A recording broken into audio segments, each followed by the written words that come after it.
Oke, selamat siang Bapak Tegar. Pada kesempatan kali ini, kelompok kami akan mempresentasikan mengenai analisis pestel, Frio, Genchart dari 88 Rising. Pertama, saya akan menjelaskan mengenai latar belakang dari 88 Rising. Di mana 88 Rising ini adalah perusahaan yang dibentuk oleh Sean Miyashiro dan Jason Ma pada tahun 2015. Nah, tujuan didirikan dari 88 Rising ini adalah untuk fokus mengembangkan seniman, khususnya para penyanyi dan juga rapper. Visi dari 88 Rising ini adalah memperkuat bakat dan budaya bagi kalangan anak muda di dunia, khususnya di daerah Asia. Dan untuk misinya, 88 Rising ini mendukung dan mempromosikan seniman dan individu kreatif yang berada di kawasan Asia. Baik, berikutnya untuk analisis pestel. Yang pertama mengenai ekonomi, itu bisnis global pada tahun 2021 mengalami peningkatan. Hal ini terjadi karena penyebabnya oleh streaming langganan berbayar menjadi pendorong pertumbuhan. Dengan bukti streaming langganan berbayar membuat penghasilan pendapatan sebanyak 16,9 miliar US dollar yang merupakan 65% dari pendapatan rekaman musik global pada tahun 2021. Yang dimana sebelumnya dari tahun 2020 itu sebesar 62%. Nah, dengan potensial benefit high dan potensial risk low. Selanjutnya, mengenai analisis dari sosial. Yang pertama ada kesulitan bahasa Cina untuk dipahami oleh masyarakat. Nah, hal ini membuat Higher Brothers mengalami kesulitan untuk diterima oleh para penggemar di seluruh dunia dengan potensial benefit low dan potensial risk high. Yang kedua, ada daya tarik Amerika dan sekitarnya terhadap artis Asia. Karena tertarik dengan artis di Asia membuat Higher Brother, Rich Brian, dan juga Joji memiliki kekuatan yang harus diperhitungkan dalam industri musik global dengan potensial benefit high dan juga potensial risk yang low. Yang ketiga, peningkatan minat musik peningkatan minat musik di pasar global. Nah, hal ini menyebabkan musik menjadi sebuah tren yang memiliki banyak peminat, menyebabkan bisnis penerbitan musik tumbuh dengan pesat. Hal ini menjadi sesuatu yang belum pernah terjadi sebelumnya, di mana hak cipta menjadi hal yang sangat bernilai. Nah, ini potensial benefitnya high dan juga potensial risikonya low. Yang keempat, itu ada manifestasi budaya hip hop tahun 1970 yang menghasilkan 88 Rising menjadi rapper di Asia dengan potensial benefit high dan juga potensial risiko yang rendah. Yang terakhir itu kurangnya media untuk mengekspresikan diri menyebabkan kehadiran rap menjadi daya tarik yang tinggi di generasi muda untuk menjadi wadah mengekspresikan dirinya dengan gaya yang bebas. Poin ini potensial benefitnya high dan juga potensial risikonya low.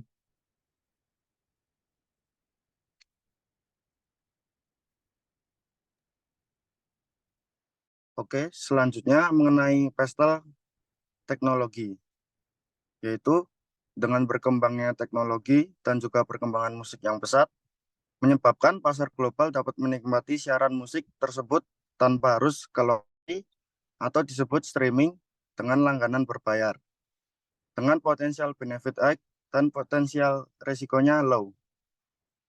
Lalu yang kedua, era digital menjadi penyedia layanan streaming seperti Spotify dan Apple Music, dan toko digital seperti iTunes dan Amazon untuk bisa digunakan oleh artis dan label mendapatkan umpan balik dari pengguna di seluruh dunia dengan potensial benefit high dan potensial risikonya low.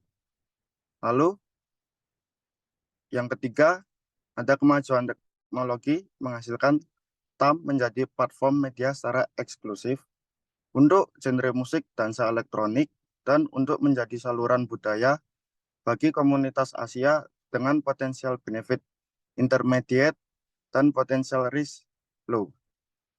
Lalu yang keempat, internet membantu calon seniman untuk mengakses audiens sebelum era digital hingga saat ini sudah menjadi digital dan memanfaatkan sebagai platform.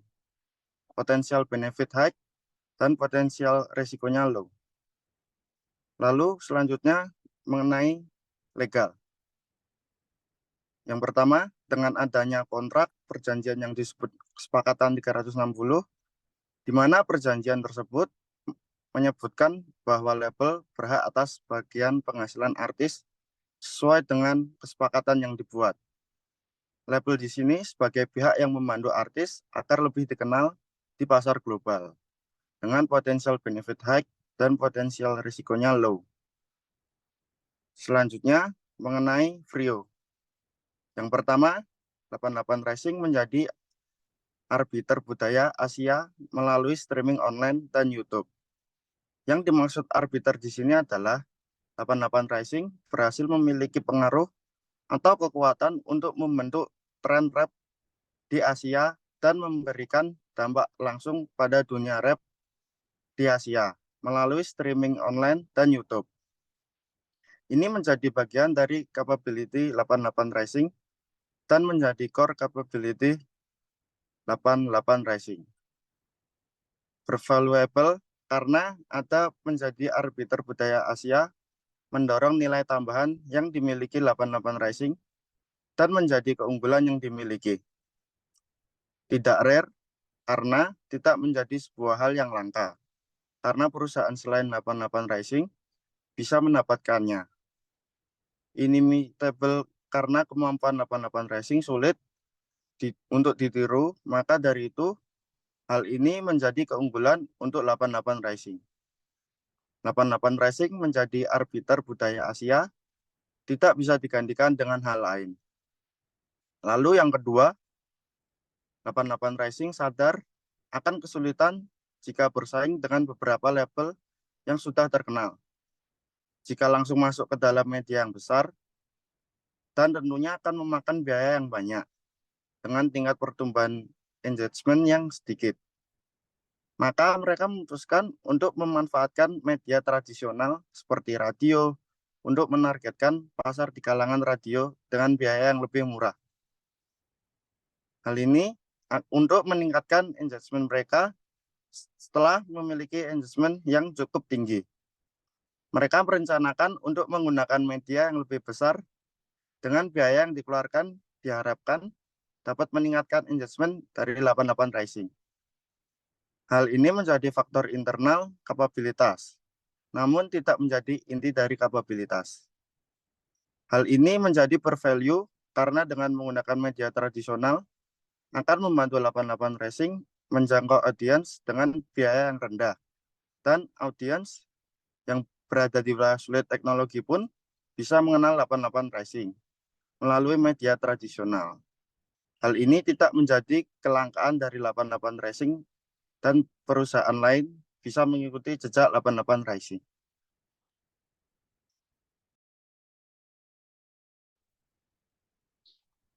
Selanjutnya, 88 Rising membranding perusahaannya melalui logo yang ada di spanduk acara, pakaian yang diproduksi, juga di saluran YouTube mereka.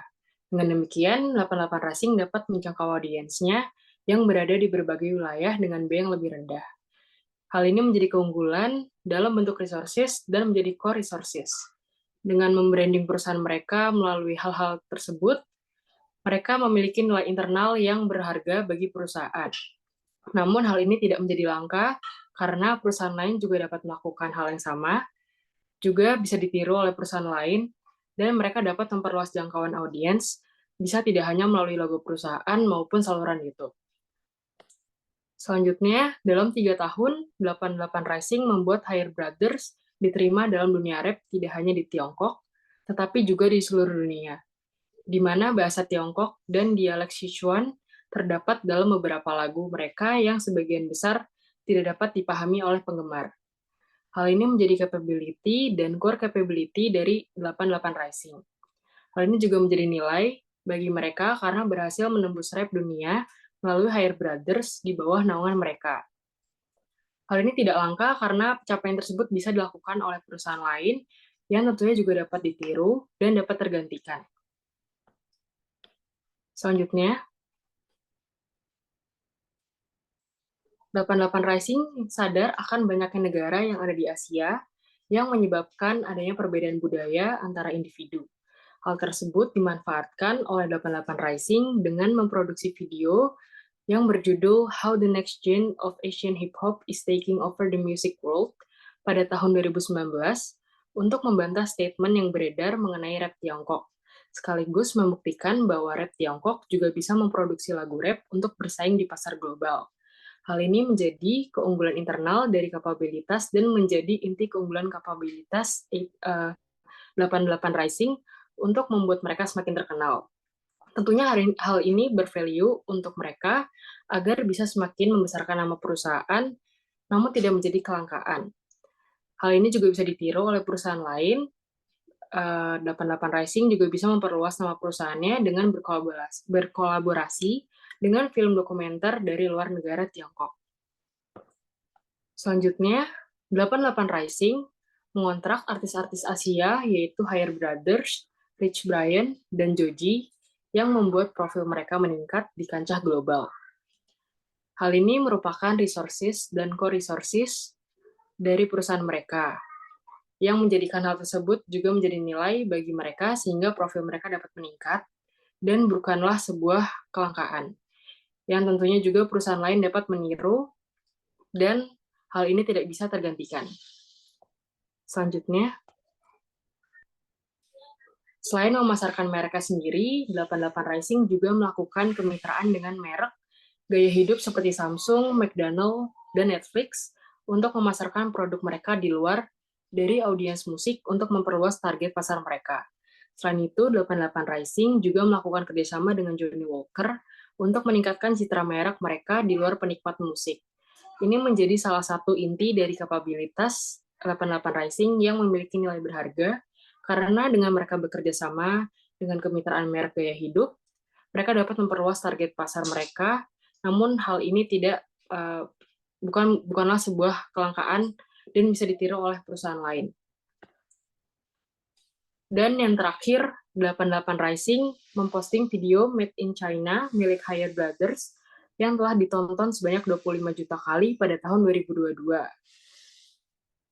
Sebagai upaya pemasaran 88 Rising. Hal ini merupakan kapabilitas dan inti kapabilitas dari perusahaan mereka, yang membuat hal tersebut menjadi nilai bagi 88 Rising dalam menambahkan upaya mereka untuk semakin dikenal, yang tentunya bukan hal yang langka, bisa digantikan, serta bisa ditiru oleh perusahaan lain.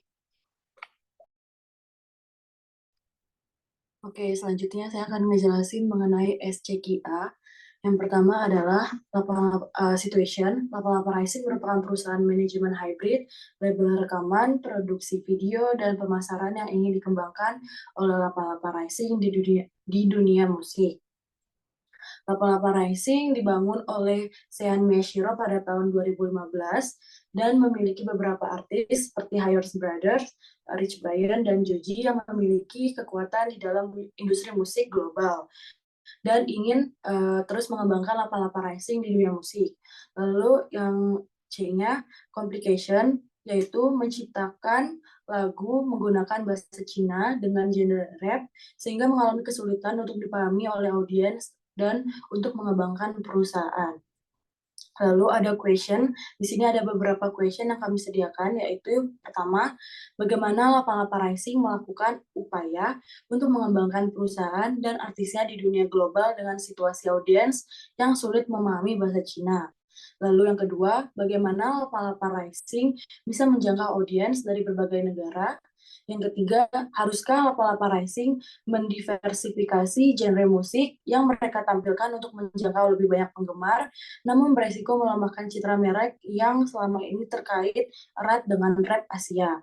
Lalu yang keempat, apa yang dilakukan oleh 88 Rising untuk membranding mereknya sendiri? Dan pertanyaan terakhirnya adalah, apa yang membuat 88 Rising diterima di kalangan anak muda? Berikut merupakan answer dan Gantt chart yang telah kami buat.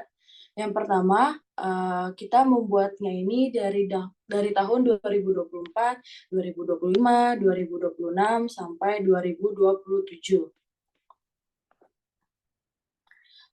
Oke, untuk jawaban pertama, memodifikasi video klip dengan memberikan subtitle itu bisa dilakukan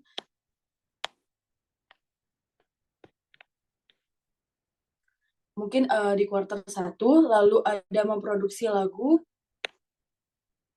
Memodifikasi video klip dengan memberikan subtitle bisa dilakukan oleh kuartal 1 sampai kuartal 2 di 2024, lalu memproduksi lagu dengan menggabungkan bahasa Inggris dan bahasa Cina pada kuartal 1 di 2024, lalu membuat lagu yang bertemakan kondisi yang relate dengan kalangan anak muda seperti percintaan, mental health, dan sustainable pada tahun 2024, kuartal 2024, 2025, kuartal 3, 2026, kuartal 2, dan 2027, kuartal 1.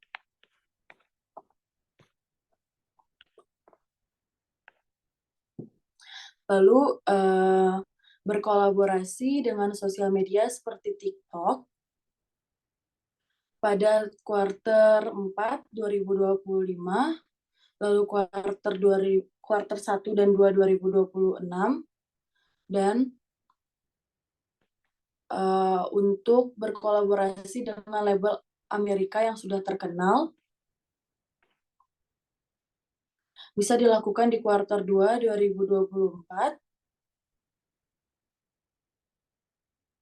dan di kuartal 4 pada tahun 2026. Lalu ada melakukan tour di 15 kota besar di Eropa. Bisa dilakukan pada kuartal 1, 2, 3, dan 4 pada tahun 2027. Lalu bisa berkolaborasi dengan grup band terkenal seperti New Jeans dan NCT pada kuartal 4 2024, kuartal 2 2025, lalu bisa bekerja sama dengan 4 artis pop Amerika.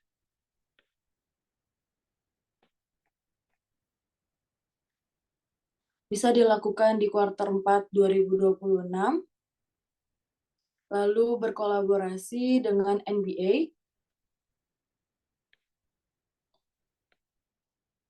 Bisa dilakukan di kuartal 3 2024 dan kuartal 3 di 2025. Lalu berkolaborasi dengan FIFA di kuartal 1 2026 dan di kuartal 3 di 2027. Sekian, terima kasih dari kelompok kami.